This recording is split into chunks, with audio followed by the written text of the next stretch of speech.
Nous allons aujourd'hui faire un rappel sur la régulation de la glycémie. Il est indispensable de connaître les grandes lignes de la glycorégulation pour nous permettre de comprendre le cours qui va venir après, c'est-à-dire le diabète sucré.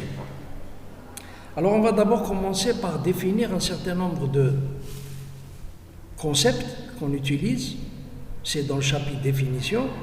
Ensuite nous allons parler de la respiration cellulaire, autrement dit, l'utilisation du glucose pour produire de l'énergie. On va donc parler de l'oxydation du glucose lui-même et en cas de perturbation dans la disponibilité du glucose, c'est ce qu'on rencontre dans le diabète sucré, nous allons parler de l'apport d'énergie à partir des molécules non glucidiques. Et en troisième chapitre, enfin, nous verrons la régulation de la glycémie après les repas ou en période de jeûne.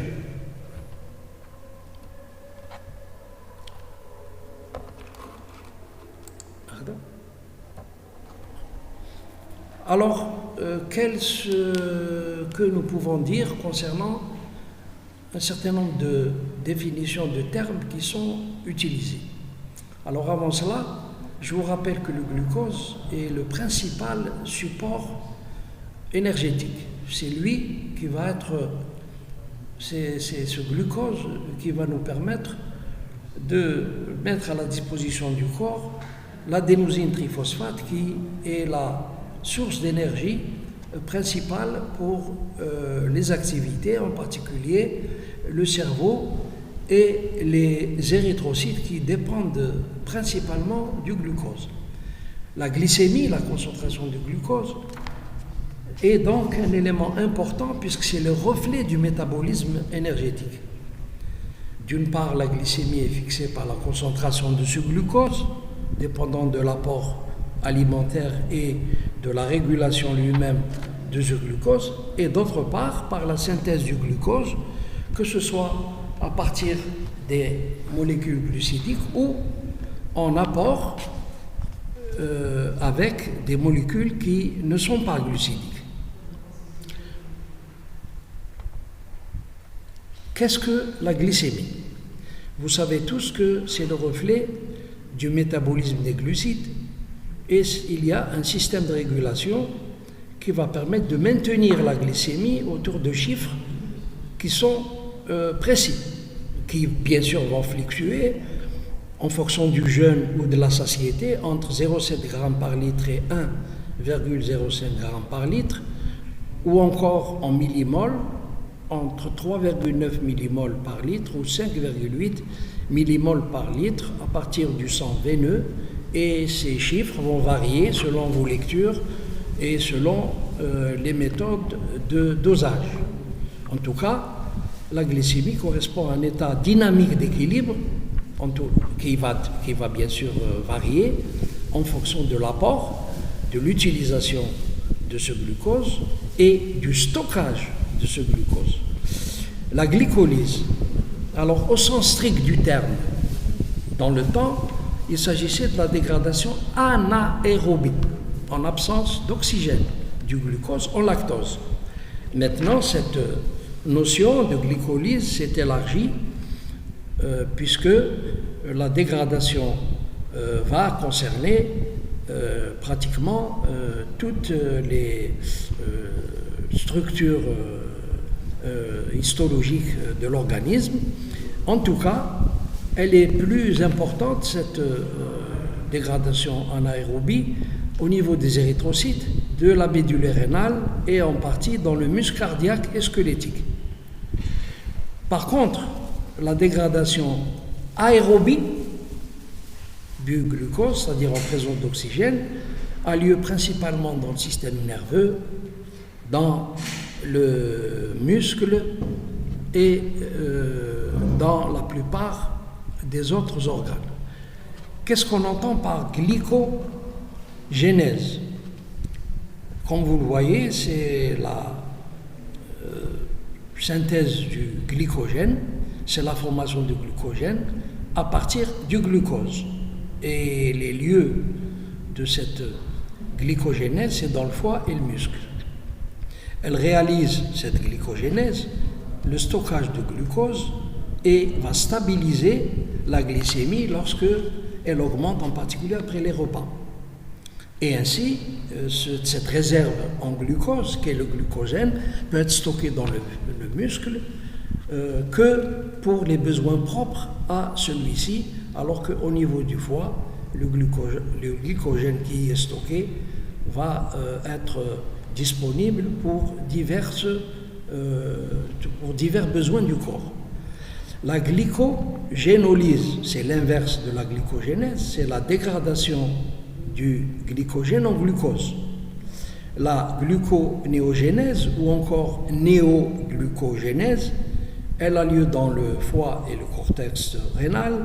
C'est la synthèse du glucose à partir de substrats non glucidiques, notamment les acides aminés, parmi eux la glutamine par exemple, ou encore la synthèse du glucose à partir du lactate, provenant de la glycolyse anaérobie du muscle et de l'érythrocyte, ou alors la synthèse de glucose à partir du glycérol, provenant de la dégradation des lipides. La lipolyse, c'est la dégradation des lipides avec formation de glycérol et d'acides gras libres, autrement dit, c'est la séparation des lipides dans leurs constituants, et la lipogénèse, qui est l'inverse, c'est la synthèse des lipides qui sont ensuite stockés dans le tissu adipeux. Les principales fonctions des hormones pancréatiques, et qui sont au nombre de deux principales, c'est-à-dire l'insuline et le glucagon, c'est d'une part pour l'insuline de stocker les aliments ingérés sous forme de glycogène et de graisse, ou alors de mobiliser à niveau les réserves énergétiques pendant le jeûne ou le travail, ou encore en situation de stress. C'est la fonction du glucagon et de l'adrénaline.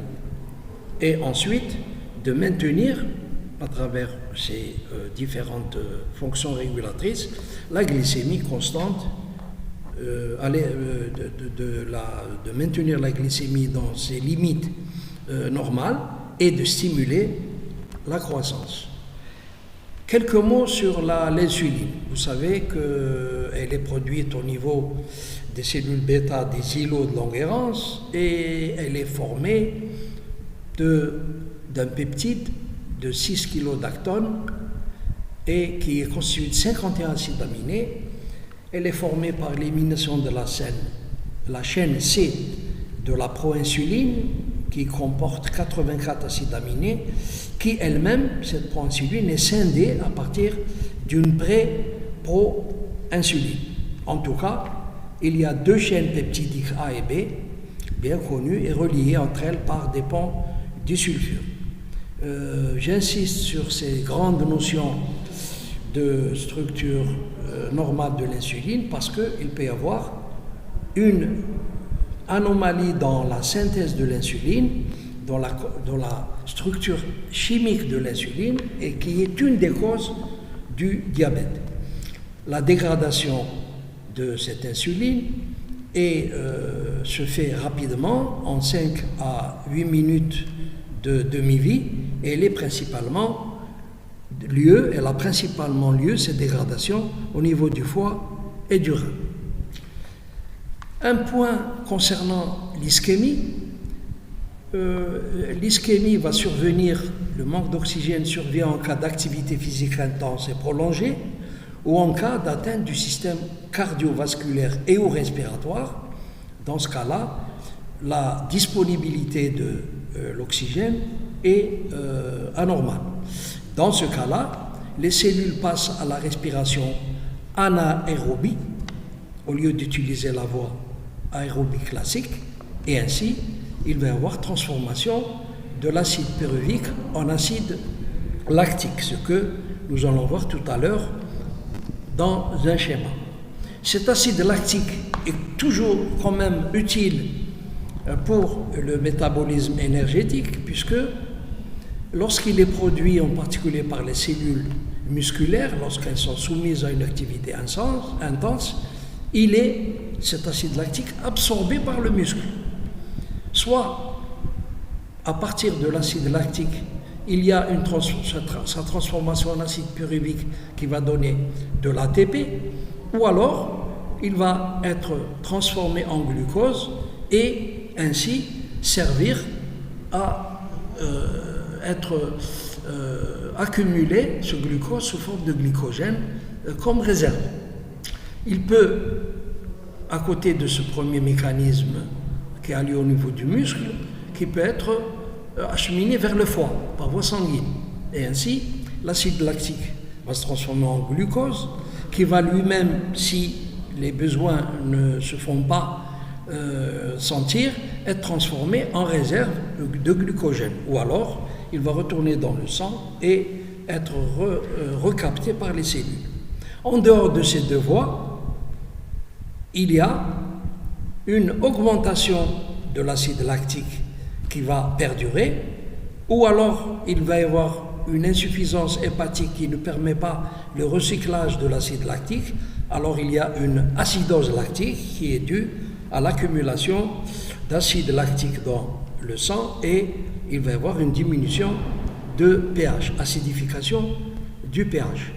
Je vous rappelle les principales voies rapidement de la respiration cellulaire.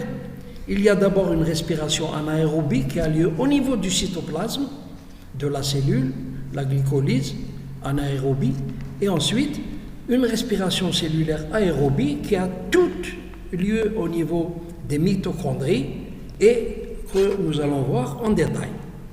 Alors rapidement, vous allez trouver ce schéma dans tous les livres de physiologie et de biochimie. Je vous rappelle donc les 4 grandes étapes de la respiration cellulaire qui s'appelle encore oxydation du glucose, c'est-à-dire la première étape qui est la glycolyse anaérobie, qui ne nécessite pas la présence d'oxygène, qui a lieu dans le cytoplasme. La deuxième étape, c'est la réaction transitoire, c'est-à-dire celle qui va passer de la phase anaérobie et qui va produire une substance avant qu'elle ne rentre dans le cycle de Krebs. La troisième étape successive, c'est justement ce cycle de Krebs qui a lieu également au niveau des mitochondries et enfin le transport d'électrons. Alors, le glucose, soit il vient directement par dégradation enzymatique des glucides, soit il provient de la réserve glycogénique. Il se transforme en glucose 6-phosphate. Un élément important, c'est le glycéraldéhyde 3-phosphate et qui va transformer en acide pyruvique. On a terminé ici la glycolyse anaérobie. Vous voyez qu'il n'y a pas présence de glucose. Alors, s'il y a du glucose, l'acide pyruvique va se lier à ce glucose et va donner une molécule très importante qui s'appelle l'acétylcoenzyme A. Cet acétylcoenzyme A va être le candidat à un processus métabolique qui va se passer au niveau ce qu'on appelle le cycle de Krebs ou le cycle de l'acide citrique et qui va, cet acétylcoenzyme A, se lier à l'acide oxaloacétique et la quatrième étape va suivre le cycle de Krebs qui est le transport d'électrons. Le résultat, vous l'avez en bas de ligne, vous remarquez qu'une molécule de glucose, C6H12O6, nécessite pour être métabolisée en ATP et donner de l'énergie et en autres déchets, la présence de 6 oxygènes, donc la molécule d'oxygène, je répète, la molécule de glucose, C6H12O6, nécessite 6 atomes d'oxygène, plus 36 ou 38 adénosine diphosphate, plus 36 ou 38 phosphate, qui va donner 2 éléments qui vont être les stigmates du catabolisme du glucose, c'est-à-dire 6 molécules de gaz carbonique, 6 molécules d'eau, et le produit en énergie, c'est 36 ou 38 adénosine triphosphate, qui est la devise énergétique de l'organisme.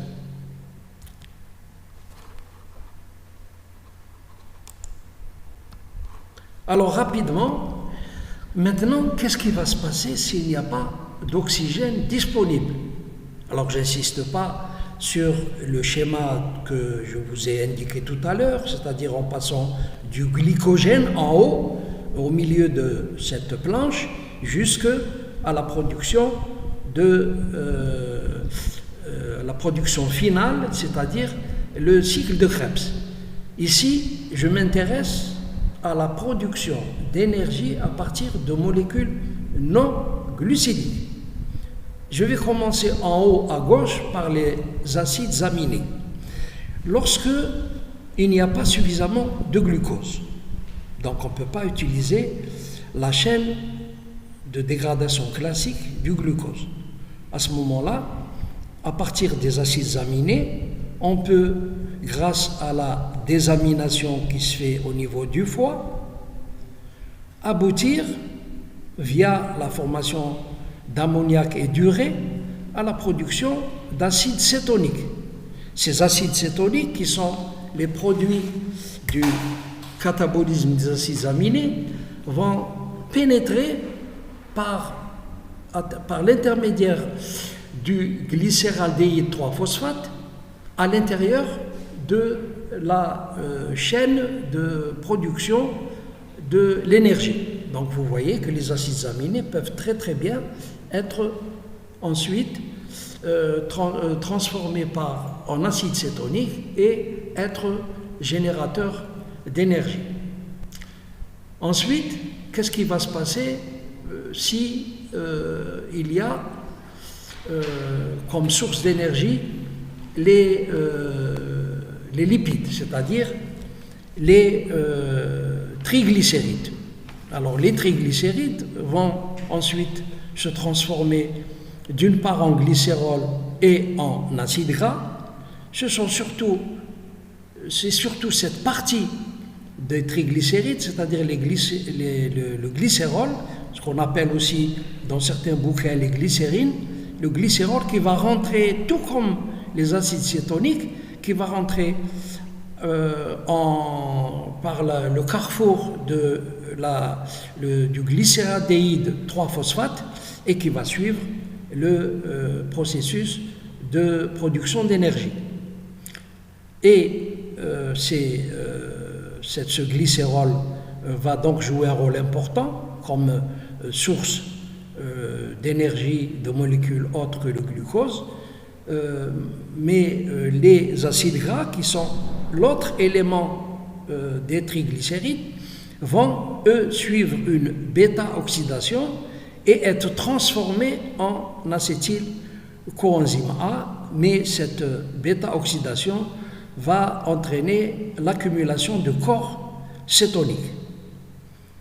Et enfin, l'acide lactique dont on a déjà parlé, eh bien, s'il n'y a pas d'oxygène, l'acide lactique va se transformer à partir de l'acide pyruvique en une substance qui peut être recyclée, nous en avons parlé tout à l'heure, mais malheureusement qui peut s'accumuler s'il y a une insuffisance hépatique ou si les efforts sont très importants, et cette accumulation d'acide lactique va donner, tout comme d'ailleurs les corps cétoniques, va donner une acidose métabolique.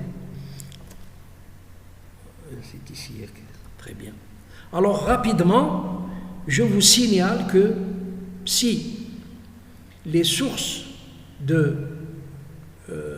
d'énergie peuvent être utilisées indépendamment du glucose pour produire donc de l'ATP, tel que nous avons vu les lactates, nous avons vu les protéines dans la dégradation en acides aminés. Malheureusement pour l'organisme, les graisses qui sont transformées en acides gras ne peuvent pas synthétiser à partir de l'acétylcoenzyme A du pyruvate, puisque la réaction ne se fait que dans un sens. À partir du glucose, on passe par le pyruvate pour donner de l'acétylcoenzyme A avec présence d'oxygène. Cette voie est possible, mais l'inverse n'est pas possible. Donc on ne peut pas utiliser dans la production de glucose, on ne peut pas utiliser les molécules d'acide gras. Alors rapidement, il y a encore deux schémas dans ce rappel sur la régulation de la glycémie. Alors il y a deux situations.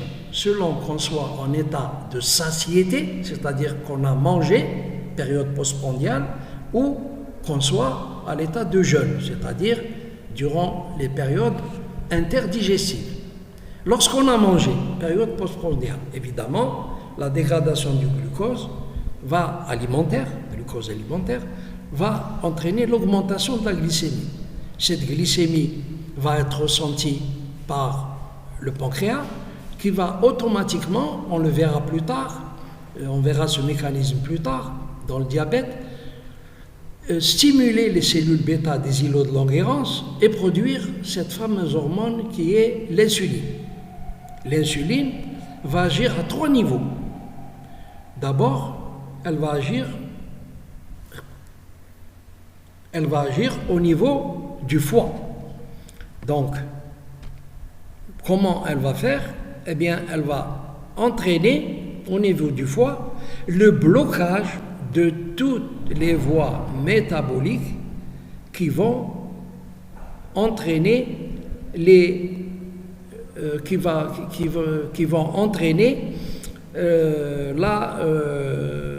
la synthèse de glucose. Ainsi, la plupart des cellules de l'organisme, il va y avoir une augmentation de l'absorption de ce glucose. Ainsi, au niveau du foie, il va y avoir une transformation de ce glucose en réserve glycogénique. Il va y avoir une diminution de la glycogénolyse et il va y avoir une diminution de la néoglucogénèse. Autrement dit, toutes les voies qui produisent du glucose vont être bloquées. L'insuline est donc une hormone qui diminue la glycémie. Qu'est-ce qui va se passer au niveau des acides gras? Autrement dit, un des substituts de la dégradation des lipides. Eh bien, le tissu adipeux va permettre de lier ces acides gras au glycérol et va l'incorporer en tant que triglycéride à l'intérieur du tissu adipeux. Le résultat, c'est qu'il va y avoir une augmentation de la lipogénèse, donc production de lipides, et diminution à l'inverse de la dégradation des lipides, diminution de la lipolyse. Et enfin, au niveau du muscle, les acides aminés vont être donc mis à contribution au niveau de toutes les cellules et en particulier des muscles, une augmentation de l'absorption des acides aminés et une augmentation qui permet une augmentation de la synthèse des protéines. Finalement, tout en bas de cette planche, vous avez le résultat physiologique, c'est la diminution de la glycémie, c'est la diminution des acides gras et c'est la diminution des acides aminés. Finalement, c'est le résultat de l'activité de l'insuline en période postprandiale. Enfin, régulation de la glycémie à jeun. Dans les périodes dites interdigestives, le matin après le petit déjeuner, l'après-midi après le manger et durant la nuit. Diminution de la glycémie est ressentie par le pancréas. Ainsi, cette diminution de la glycémie va exciter une autre catégorie tissus, les cellules alpha des îlots de Langerhans, et qui vont produire du glucagon. Le glucagon va agir principalement au niveau de deux organes. D'une part, le foie. Ainsi, au niveau du foie, il va y avoir une augmentation de la glucogénolyse, puisque la glycémie est diminuée, production de glucose à partir de la réserve glycogénique et diminution de la glyconéogénèse. Autrement dit, il n'y a plus besoin pour le corps d'un excès de production de cette voie métabolique. À côté de cela, le glucose étant diminué, il va y avoir appel vers les substituts des lipides, c'est-à-dire glycérol et acide gras, et ainsi il va y avoir une augmentation de la lipolyse et une diminution de la lipogénèse pour pallier cette diminution de la glycémie. Le résultat physiologique à jeun, lorsqu'on est à jeun et qui est dû à l'action du glucagon, c'est d'une part l'augmentation de la glycémie, une tendance donc à stabiliser l'hypoglycémie après la période de jeûne, et également l'augmentation des acides gras. Très bien, je pense qu'on a terminé. Non, ça y est, c'est bon.